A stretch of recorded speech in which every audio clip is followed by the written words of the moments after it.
So we're back doing a wee job here patching. The cause of it was water damage. So what happened was the boards drop a bit when they're wet, and then when they dry out, the boards pop up, but the plaster drops.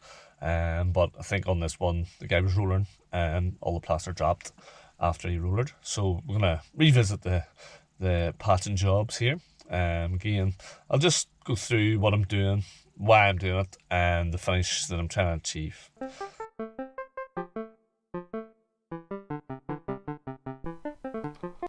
This is the job that's to be done. As you can see, I've already coated it, and for some reason, no matter how deep the patch is, I always mix half a bucket and sometimes seem to have half a bucket left. I'm going to use the Tyzac. Came to hand first out of the van and just found some small brushes, as don't need too much water for a patch. So lovely Rafina trowel case. Again guys, everything cut up, all the loose cut off and everything covered up. So it's a must. Make sure the place is covered up before you start plastering. And again, I'm going to just really go around my next stage here and clean up all these edges. To me, that's the most important thing. And here we go again. It's actually pretty much well broken. This Tyzac one of the newer ones I have. And just going to swipe around all edges again. And still see there's a few lines from trialing up, but I'm going to just concentrate, make sure I get all them corners clean. And don't forget guys, when you do get it all troweled up, you don't want to be just sitting about waiting, so maybe clean up a bit, get something to eat, something to drink. It's actually very, very warm today. And I always do keep some wee bits of plaster after I clean up my buckets and stuff, just in case a wee hole or a wee hollow, something I've just missed. But you can see the edges are coming in a lot cleaner with every stage. And have a look at the wall guys, I have drip stuff all over the place. Again, it's very, very hard to do when you're plastering ceiling, not to actually drip water and plaster, but to me that's what you should be trying to accomplish, is to be as clean and tidy as possible in somebody's house. And they will actually, they'll respect that a lot more, and they'll see that you at least you cleaned up after yourself, and they'll appreciate that. So again, final trial here.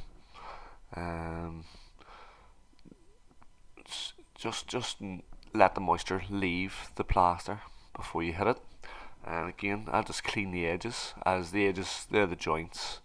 I was asked why did I not scrim the corners of the joints, and that's because the aim that I'm after, as always with all my patches, very, very rare would I ever swipe out way past the patch.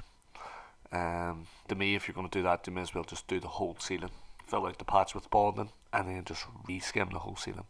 But for this one, we're aiming for a flush finish to the existing. We're trying to create the existing again. So if you did scrim up over all the edges, again, they're not even joints, so it's not, there was no joints on this section of plasterboard. We're literally right on the edge of where the board ends, the 4 foot. So there was no real mad need to put scrim around the edges at all. But again, yes, some people do prefer to swipe away out past, but to me, you're not coming back to the original shape of the ceiling, and it is flawed and slightly bumped, and it might show up when painted. So guys, to me that's the last wet trowel, and just as more moisture leaves it, I like to just give it one more double check, and just really will just tend to wet the blade of the trowel. If it does need another wee clean around the edge and a swipe with a flexi trowel, I would do that, but this one's not just too bad. And what you want to look out for is that you're not going to leave any tears in the plaster, as you're going to leave wee blemishes for the paint. So I trowel it both directions. I'm troweling nearly in all directions here, and that's just to make sure that it's nice and flush on all them joints all around the edges. And you can always do the finger test and feel the edge. Personally, I can do it with the trowel. The more you do of them, the more you'll be able to just feel things even with the trowel.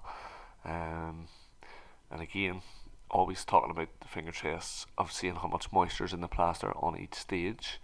Now the plaster I'm using can take up to 3 hours to actually set off. Depending on suction and heat, it's actually very, very warm. So I think this was set by, I think, maybe 2.5 hours. So it wasn't just too bad.